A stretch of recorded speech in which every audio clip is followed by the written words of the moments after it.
Now listen to this. This is mind-boggling. This is just too much. This hadith is too much. As in, it's so powerful. If you were to reflect on it, you should, maybe faint. When Allah loves a slave, He calls on Jibreel. Who's Jibreel? You know who Jibreel is? The greatest of the malaika, as far as Ahl Sunnah wal Jama'ah. The one whom when the Prophet ﷺ saw, he fainted alayhi salatu wasalam, because of his wings had covered the horizon. Jibreel, the angel who's responsible for the most virtuous thing, which is conveying the revelation from Allah to the messengers of Allah. Jibreel, and what do you know about Jibreel? Allah said, whoever is adu, whoever is an enemy to Jibreel, then Allah is the enemy to the disbelievers. Allah defended Jibreel in the Quran. Jibreel, the one who took the Prophet ﷺ in Al-Isra al-Mi'raj, in the ascension to the heavens.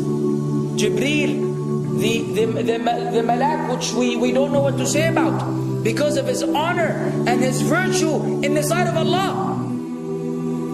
Allah will call on him to share with him the love which He has for you. Allah doesn't need to do this. He could not do this, but Allah likes to do this, so He does it. He says, I love Fulan. Now I want you to think that Fulan is you. Whatever your name is, Ahmad, Mayroub, whatever your name is. Imagine Allah above the heavens, above the throne, in His greatness and His majesty, which is beyond our human comprehension, calls out to Jibreel to inform him that He loves you. And then only that, فَأَحِبَّهُ, then He commands Jibreel to love you also. So Jibreel now loves you. Allah and Jibreel love you. But it doesn't end there. Jibreel then will call upon the inhabitants of the sama. Who are they? All the malaika. How many? We can't even count. Trillions and trillions of malaika which Allah created beyond our, again, human comprehension. All of them are commanded simultaneously to love you. First Jibreel says, Allah loves Fulan, so now you have to love him. Then all of the angels in the heavens love you. Then Allah will place acceptance for you on earth. So people will love you. Not everyone.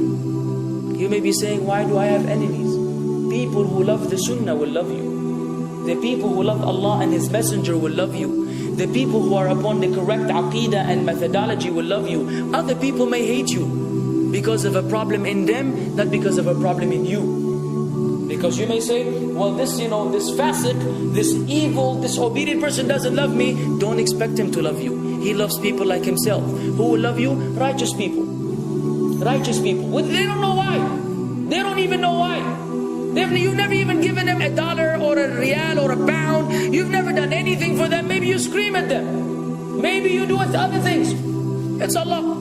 Why? Because Allah had loved you first, then Jibreel had loved you first, then the malaika loved you afterwards, then Allah put acceptance for you on earth, so people have no choice but to love you. We ask Allah to make us among them. Now what better than that? What else do you want? What else do you want? What?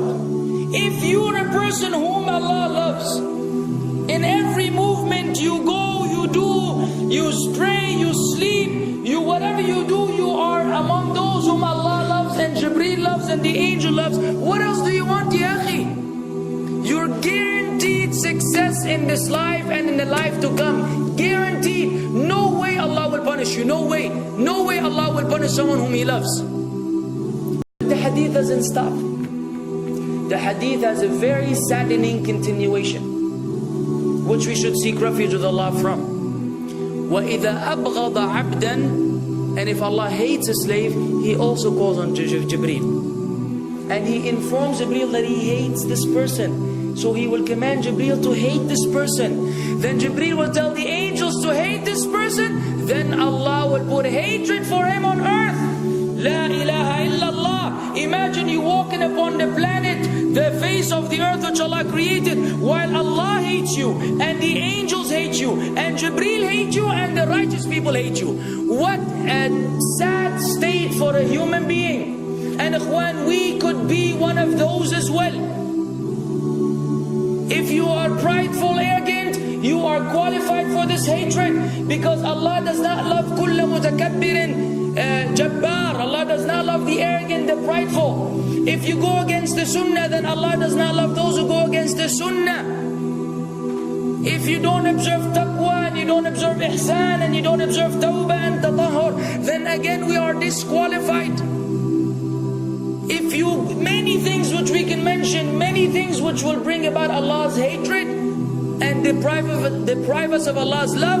It's a very sensitive situation, meaning right now you have to be one of these two. Either Allah loves you or He doesn't. But there's always good news, even for those people whom we can be amongst. It's not too late because you're alive. It's not too late because it's Ramadan. It's not too late because you're breathing. Even if you led a life of someone who had attained Allah's hatred, if you were to return to Allah, then Allah will love you and be happier. He will be so happy with your tawbah than a man who lost his mount in the desert. Upon it was his food and his drink, and then he waited under a tree for death. And all of a sudden he opened his eyes and he sees his camel or his horse or whatever that was right in front of him. And he gets so happy, he said, Allahumma anta abdi wa ana rabbuka. Oh Allah, you are my slave and I am your Lord. Kufr. He said a statement of kufr, but the Prophet ﷺ said, أخطأ من شدة الفرح. He made a mistake because he's so happy. You know when you're so happy that you may say things against what you want to say? When you're so happy that you just, you say words that mean nothing to anyone? Allah is happier when you return to Him than that person. What else do we want? For how long are we going to stay away from Allah? For how long are we going to lead the life of the heedless? For how long are we going to go against the sunnah? What are you waiting for? Death? Death.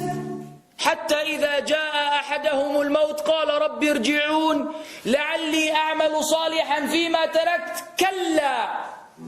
Until when death comes to one of them, you say, oh Allah, allow me to return so that I may do good in that which I left behind. And it will be said to him, no.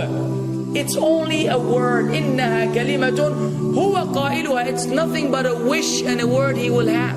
It will not be fulfilled. Let us not wait for death, ya akhwan.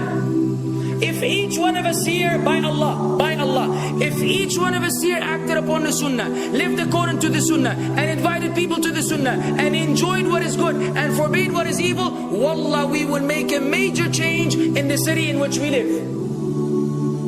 And if Muslims hearing this all over the world had that same attitude, then we will change the condition of the whole ummah. So no enemy can come and play games with us. We will squash them, all of them.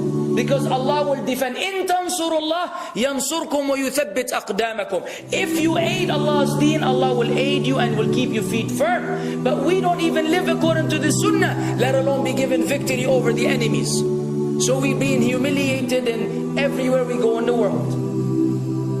So let us make that change. Now that Ramadan is here, now that you've been given this sudden inclination towards good, if we don't succeed, if we don't take advantage of this month, wallahi, we are losers.